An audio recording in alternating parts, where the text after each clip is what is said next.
Hi, everybody. My name is Andrew Serrazina. I am an FAA certificated flight instructor with instrument privileges based out of Western Massachusetts.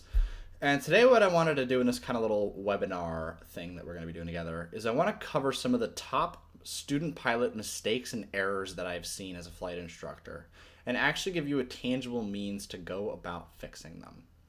And when I say a tangible means, I mean beyond just take another practice test or reread that chapter in the PHAC of the AFH or reread your POH.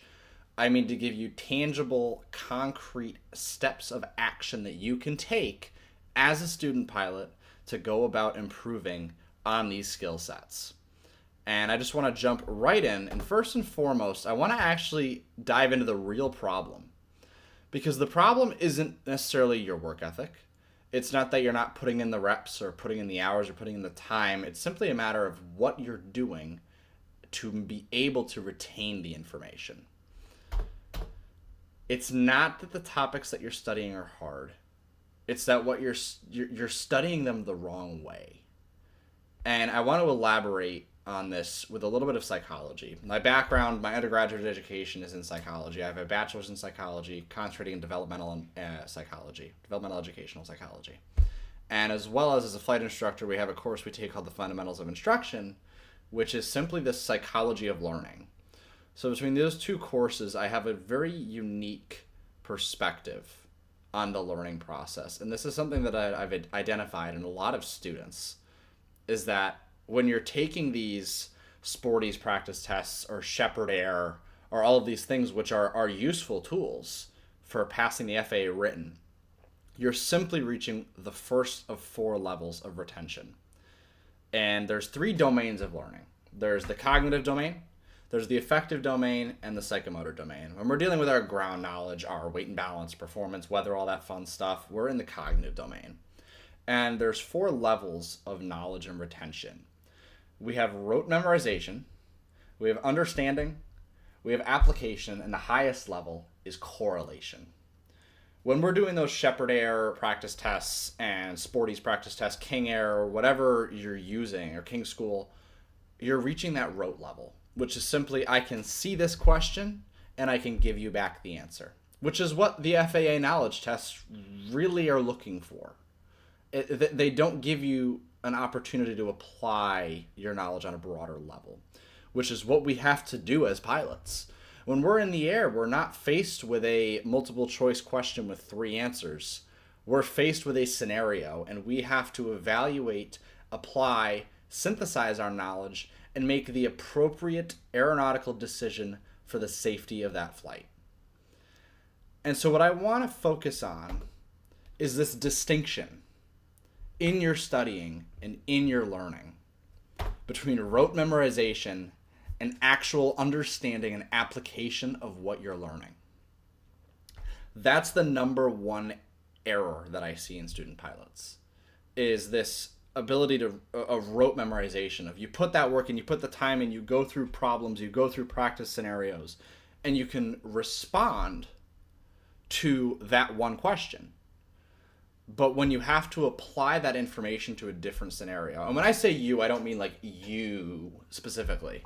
I mean kind of on a broader scale of student pilots. Not even just student pilots. I've seen this across my colleagues as flight instructors. I've seen this even outside of aviation, in my graduate education now in aeronautics. There's a distinction between rote memorization and actual understanding, and that's where the distinction lies between going from getting ready for that written exam to actually being prepared for a practical test, and more importantly, being prepared to be a safe, competent aviator. So what I want to do is we're going to cover 5 common areas that I see student pilots make mistakes, and most commonly. And I'm going to give you tools to go beyond just that rote memorization, but to actually go to understanding, applying, and then correlating that knowledge into other areas.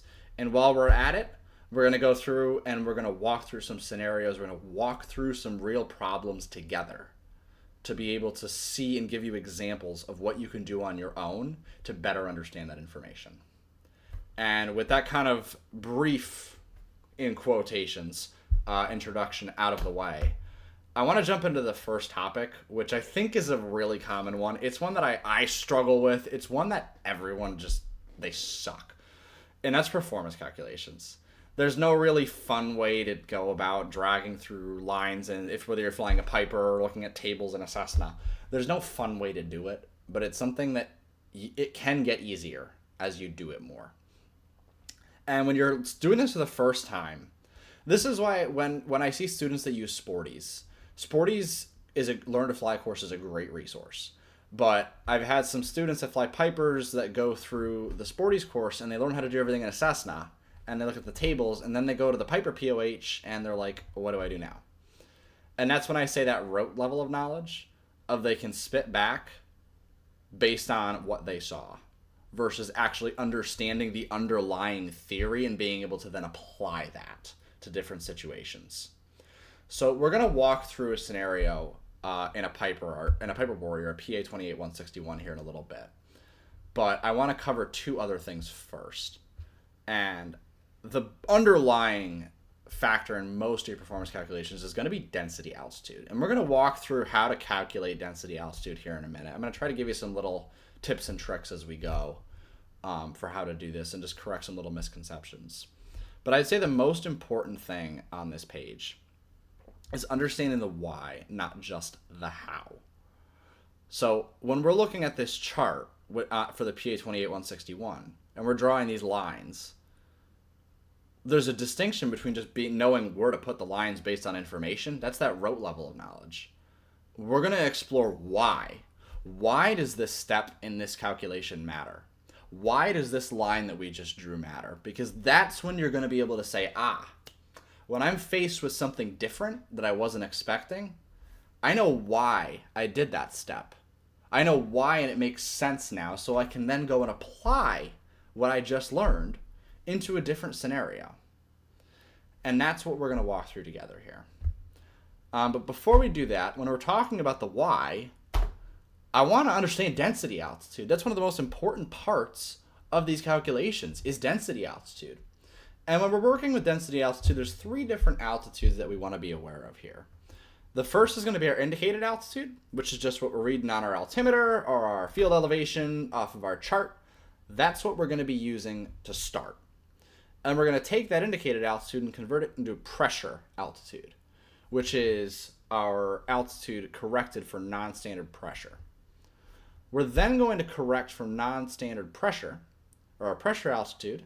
We're going to correct that for non-standard temperature, which is then going to give us our density. We know that as air gets cooler, the density gets higher. And the reason that this matters for our performance calculations is we know that in cooler air and more dense air, there's more air in the engine. We can have a more rich fuel mixture, which is going to give us better engine performance. Because we have more air in the engine, we can have more fuel going into the engine. It can lead to better combustion. So that's why density altitude matters for our calculations. And that's why as our density altitude increases, as you'll see on our chart, our takeoff distances increase, our landing distances increase, so on and so forth. So that's why density altitude is an important factor here, and we're going to walk through how to calculate it. To define it simply, it's the altitude the airplane feels like it's flying at. And what we're going to do is we're going to start, as I said, with our indicated altitude, which is what's on our altimeter, or it could just be our field elevation on our chart. It could be on our sectional or on our chart supplement. And we have a relatively simple formula here. Our pressure altitude is going to equal our barometric pressure, which we can get from our altimeter or from our ATIS or ASOS. Subtract standard temperature of 299 We're then going to multiply that by our field elevation or our indicated altitude, and we're going to add 1,000. And that's going to give us our pressure altitude. So I'm going to walk through an example here. Assuming that our barometric pressure is 3015 inches of mercury and our field elevation is 140 feet. We're going to subtract 3015 minus 299 using our standard PEMDAS or GEMDAS. We're then going to multiply that times 140, add 1,000, and that's going to give us a pressure altitude of 1,032 feet MSL. So that is our, in this case, indicated altitude corrected for non-standard pressure. Now to get this from our pressure altitude to our density altitude, we're going to take our pressure altitude, we're going to add 120, and we're going to multiply that by the outside air temperature minus the international standard atmosphere temperature for the altitude that we're at. So we know that at sea level, our standard atmosphere is 2992, 15 degrees Celsius at sea level, and we lose 2 degrees Celsius per 1,000 feet that we go up. So if I'm at sea level, my standard atmosphere is going to be 15. If I'm at 2,000 feet, my standard atmosphere is going to be 11 degrees Celsius. So what I'm going to do is subtract the outside air temperature from whether it be my ATIS, my ASOS, wherever I got my temperature from. Probably should be my ATIS or my ASOS or my METAR. And I'm going to subtract that from the international standard atmosphere for the altitude that I'm at. So for you flyers, let's say in Florida where we're at sea level, it's going to be 15 degrees. But if we start to move maybe a little bit more out to the northwest where the altitude's getting higher, again, maybe 2,000 feet, our international standard atmosphere is going to be 11 degrees. So you can look up an international standard atmosphere table and it'll give you the ISA temperature for the altitude that you're at, or you can just subtract 2 from 15 and go on from there. My math skills are not fantastic. Thankfully, I fly at sea level, so I don't have to deal with it. But I at least want to mention that for those of you who fly at higher altitudes. So now using our example from before, we had a pressure altitude of 1,032 plus 120, and we're going to multiply that by, I said, just 27 degrees Celsius for an outside air temperature and minus 15 for our international standard atmosphere. And that's going to give us a density altitude of 2,472 feet. That's what our airplane feels like it's flying at. It feels like it's flying at 2,472 feet, even though we are, at this case, only, 140 feet above sea level. But because of that non-standard temperature and pressure, our airplane feels like it's flying at 2,472 feet when we're on the ground. So that's what we use. That's ultimately what we get in our performance calculations. Now I'm going to jump over to our performance chart here.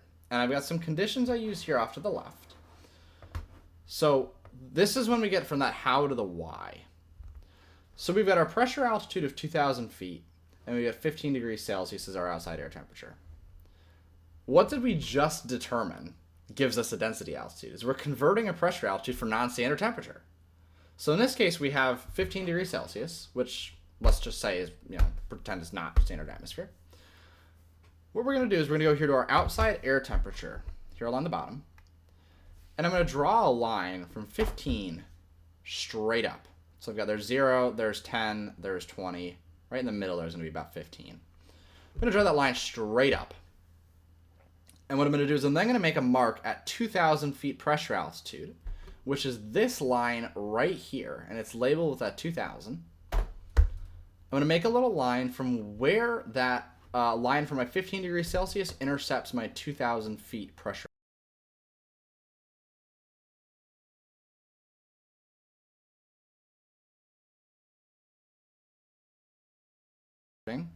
Oh, there we go. Sorry if you lost me there for a minute. Oh my goodness, everything's not working. I apologize for that. Technology, it's a wonderful tool sometimes. But continuing on as we were saying, we've just corrected our pressure altitude for non-standard temperature, which gives us our density altitude, which is what we have with this line here. Is that's representing our density altitude. So we're going to draw that line here to our reference line, which is this kind of big, thick, bolded line, and we're going to correct for our takeoff weight. So that reference line is assuming 2,325 pounds. But we're only at 2,150 pounds for our takeoff weight today. And these lines are curved, and as we know, these charts are an estimate. These are not a guarantee of what we're going to get. These are in perfect conditions, as we can see here. Paved level dry runway, full power before brake release, flaps 0. That's what these conditions are assuming. It's also assuming that we're a perfect pilot. And we're not perfect pilots, unfortunately. As much as I would love to be a perfect pilot, I'm not.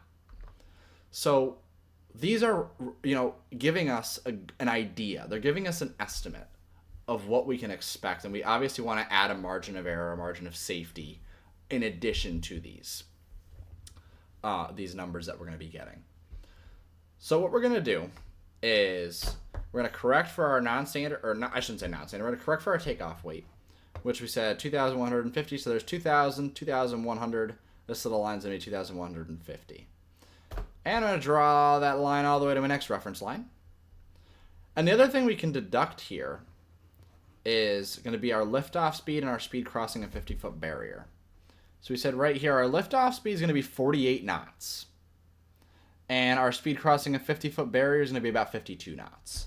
So we can also deduct what our VR should be if we wanted to do a weight-adjusted VR. So, or you can use your standard POH rotation speed. But if you wanted to do a proper short field takeoff, you would use these speeds that we just discovered together. Now, the last thing we need to correct for is we have this 5-knot headwind. So what we're going to do, drag our little line down. We got our 5-knot headwind. We know we're going to be going down based on these markings here. And we're going to drag our line over. And we have 1,500, 1,600. I'd say about 1,710 feet is going to be our short field takeoff distance in our PA-28-161 given these conditions. Obviously, you want to add a margin of safety for yourself, a margin of error, because we're not perfect pilots. So if my runway was 1,800 feet, I'm probably not going to push it. I wouldn't land to start with. So that's how we walk through one of these performance calculations, and that's the why behind each step. So that's what I said today. We're going to figure out the why behind all these steps. That's what I was talking about. Is we are going to understand together why we do these things. Take it from beyond that rote memorization to being able to understand, apply, and correlate the information. So that is our first common error for student pilots that I see. And topic 2, I think everybody kind of saw coming, is weather. Weather is such a massive animal to tackle. There's just so much, and you can get so in-depth. An examiner that I'd worked with was a meteorologist in the Navy for 20 some odd years, and he taught a ground on weather. It was about a 4-hour ground, and I went just out of curiosity. The amount of information in that ground was crazy. Like, I as a CFI learned a significant amount about weather and the theory and all sorts of other great stuff from that ground. So weather can get so in-depth. It's hard to teach because of how in-depth it can get. But some of the common points that I want to point out to you is that understanding weather theory alone isn't enough. Understanding how a high-pressure system works, understanding how a low-pressure system works, understanding what something is on a prog chart isn't enough. We, as pilots, have to be able to then take that information and apply it to our go, no-go decision. So what we want to do is understanding that theory in the PHAC is great. Of, how fronts work, how thunderstorms develop, all of this other stuff is awesome to know.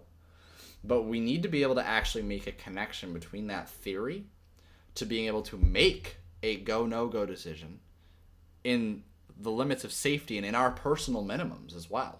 Of being able to recognize our own skill sets and say, hey, I'm haven't flown in a few months. I don't really want to go up with a 15-knot crosswind. Be able to make those distinctions as a pilot is important. And we have to be able to apply our weather theory to be able to make those decisions. So we're going to use real weather products every day to practice applying that theory. We're going to look through graphical forecasts for aviation and look and see, hey, here's a high pressure system. This is maybe how I would want to fly around that high pressure system. We're seeing, hey, here's a squall line. Probably want to avoid that. If I had a squall line on my route, would I go fly? Probably not. So we want to be able to use those real weather products daily. Look through GFAs. Look through prog charts. Look through METARs. Look at TAFs. Look at PIREPs. And what we're going to do is connect the data to the decision. One thing I see a lot of CFIs tell their students is look through and decode METARs every day. That is helpful. It's good to be able to understand them. But I think what's more important is then being able to take that information and say, would I go fly right now? Would I go fly based on this information? Practice not just being able to understand the information, but being able to apply it to that go, no-go decision. And we're going to kind of walk through an example of how we can do that right now. So this was a METAR and a TAF from Boston Logan International from earlier today when I recorded this, or when I created this slide deck. And what a lot of people do is they'll just read through the METAR and they'll decode it, and that's awesome. I want you to take it one step further. Based on this METAR, am I going to go flying right now? And we're going to say, all right, Boston Logan, 24th day of the month, 1954 Zulu, winds are 100 at 12, 10 statute miles, clouds are scattered at 8,000, temperatures 8 degrees, dew points 1, altimeter is 29 or 84.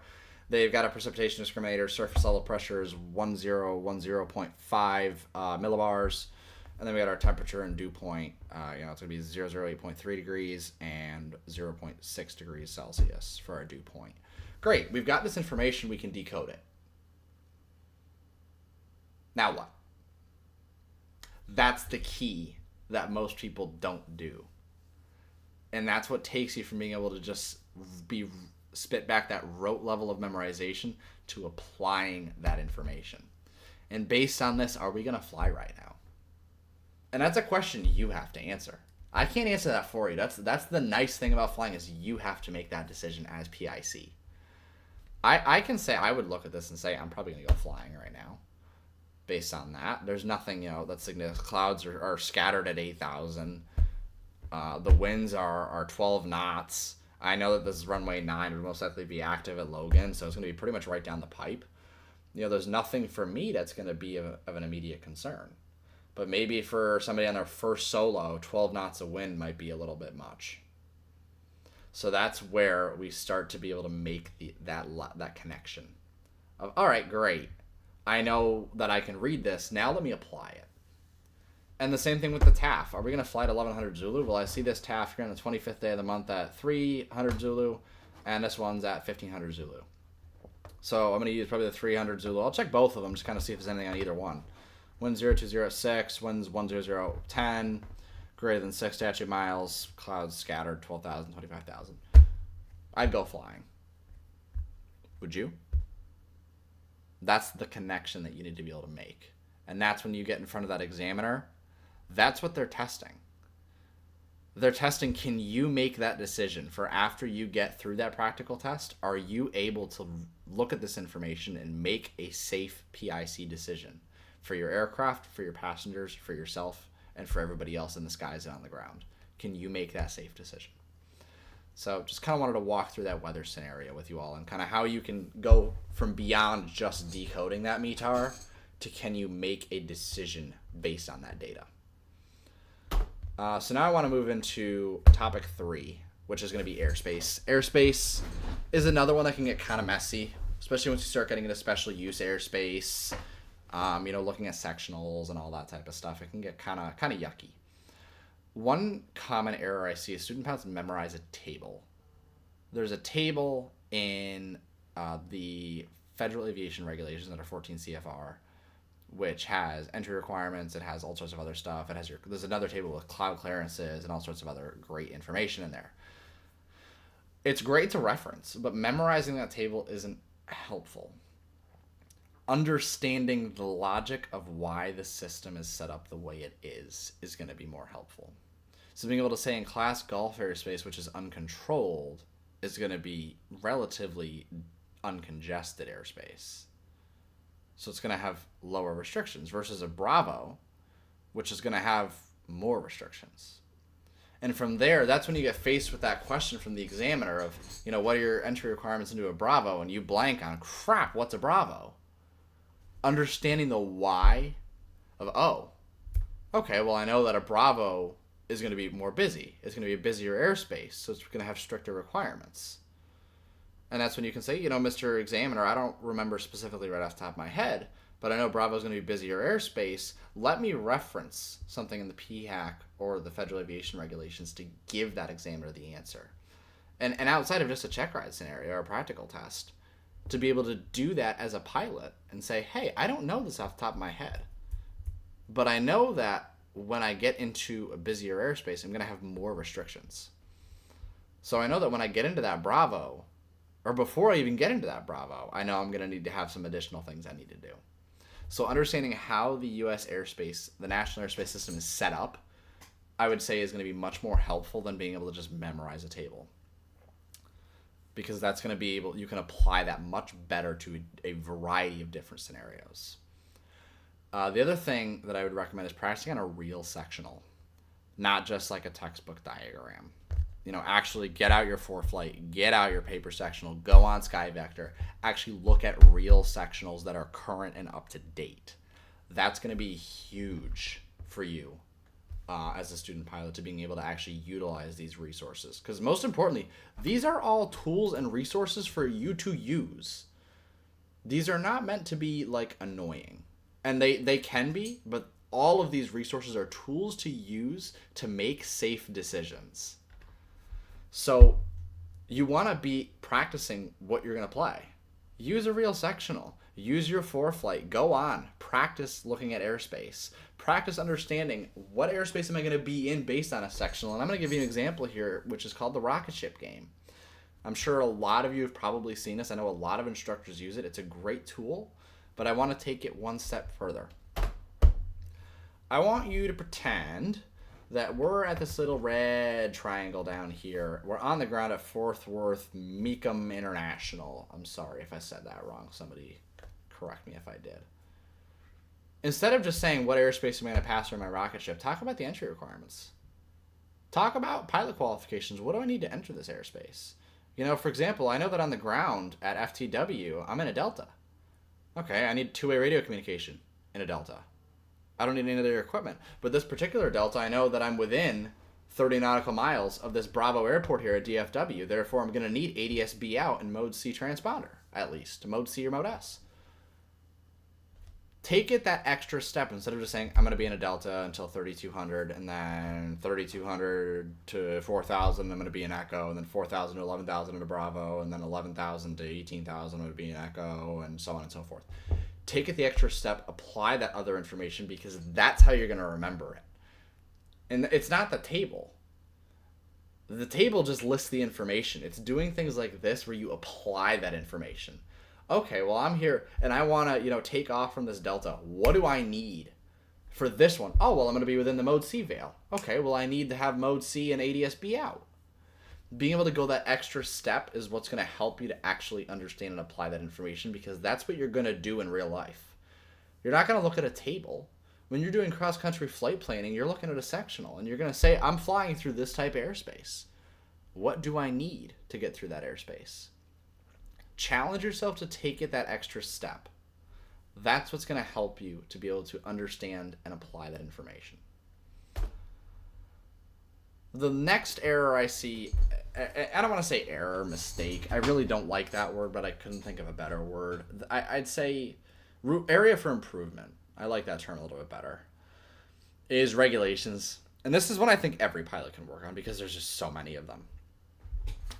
Memorizing rules without understanding can backfire. And that's one of the things I was just saying. For example, 91-155 is your basic VFR weather minimums. Memorizing the triangle for your weather minimums. It's a great tool to help you remember them. But you need to be able to actually apply that information.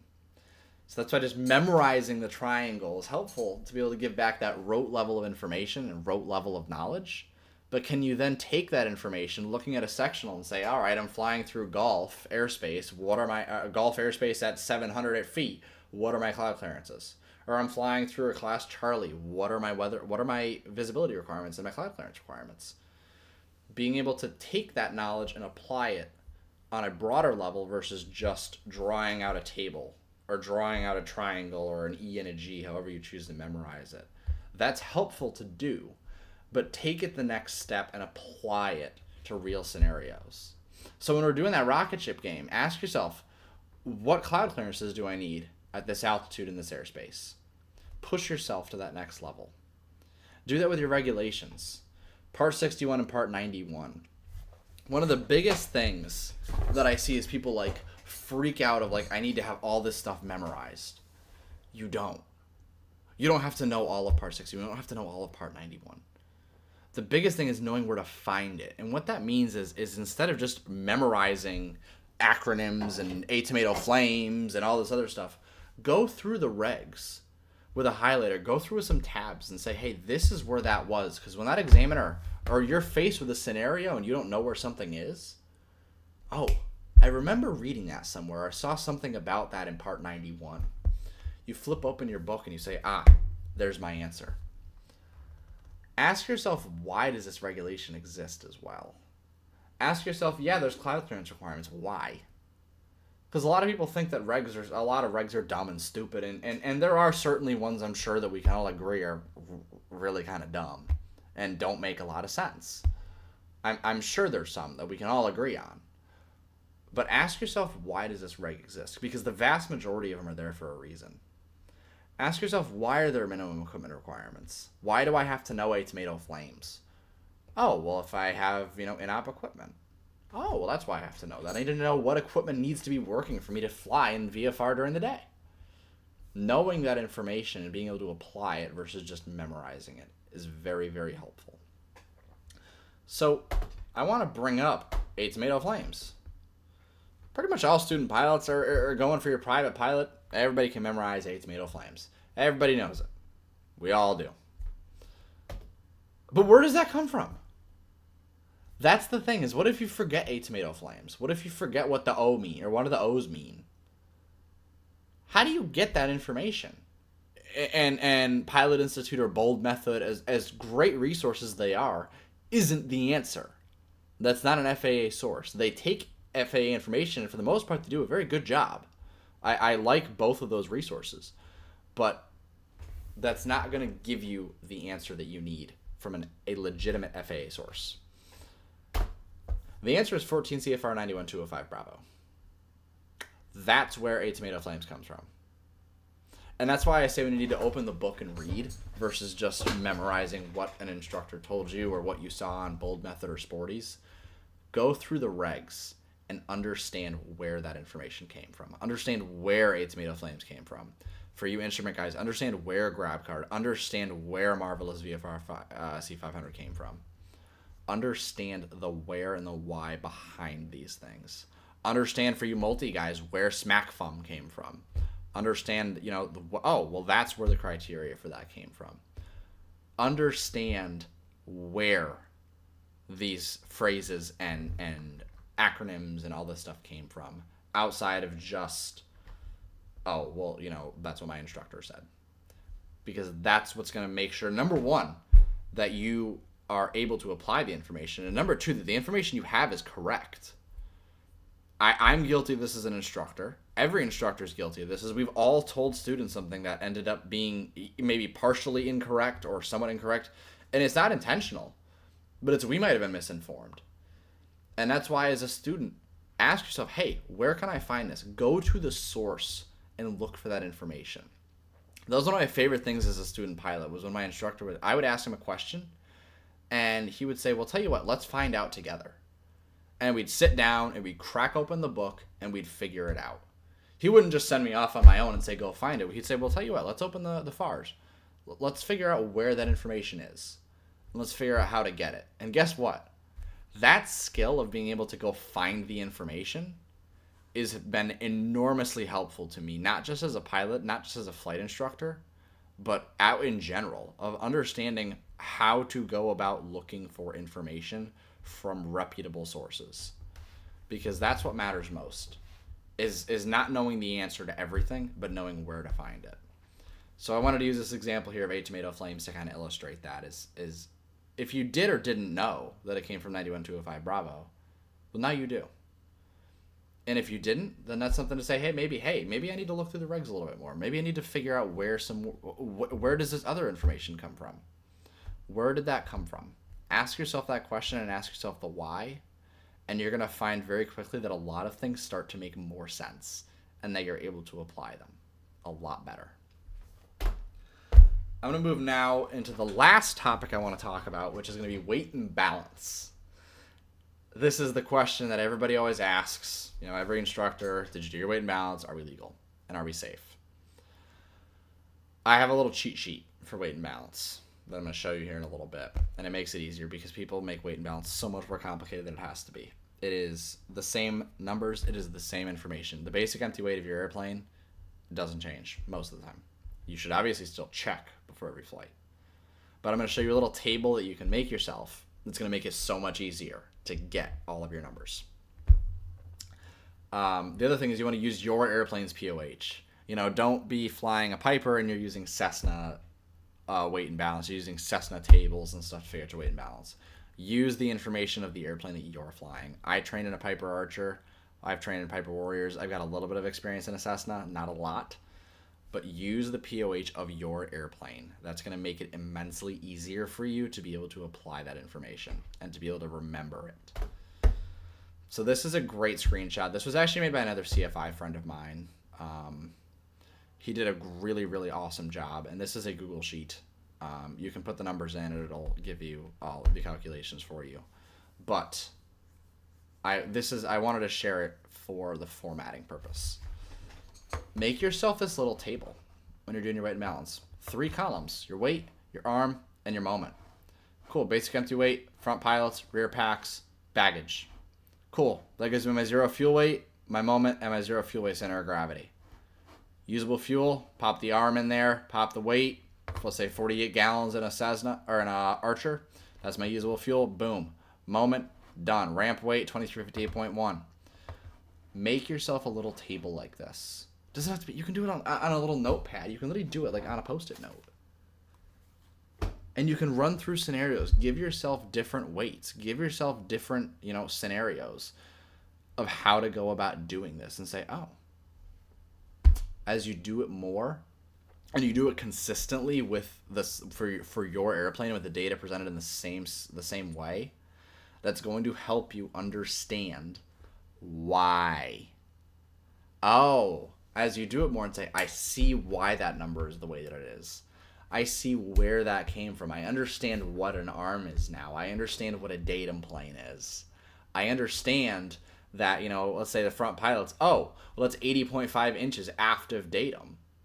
I see, oh, well, the baggage being 142 inches aft of datum is going to have, is going to be more influential and have more of a moment than for example, right here, 20 pounds in the rear passengers, 20 pounds in the baggage. We have a greater arm in the baggage than we do in the rear passengers. Therefore, it gives us a greater moment. Understanding why. Ask yourself these questions, and you'll realize that this stuff's going to make more and more sense. So I'm going to stop kind of rambling now about weight and balance, and I want to go to talk about the common thread. The common thread across all of these issues is that every one of these topics gets easier the moment that you stop trying to memorize answers and start trying to understand why that's the right answer. That's the underlying theme out of all of this, is getting from that rote memorization to understanding, application, and correlation. And hopefully, as we've gone through our conversation here together, you're able to now understand some different techniques and tools that you can use to be able to get yourself to be able to apply information better and to make yourself a better aviator. I want to thank you all very much for joining me in today's webinar. If you want to leave a review or you want to leave me a comment, I'd be more than happy to. You can scan that QR code. Send me an email, aserrazinacfi@gmail.com. You can also visit me on the web. I have ground school lessons that I do 5 days a week, private, instrument, and commercial. $25 for a group ground session. They're from 7 p.m. to 8:30 p.m. Eastern Time.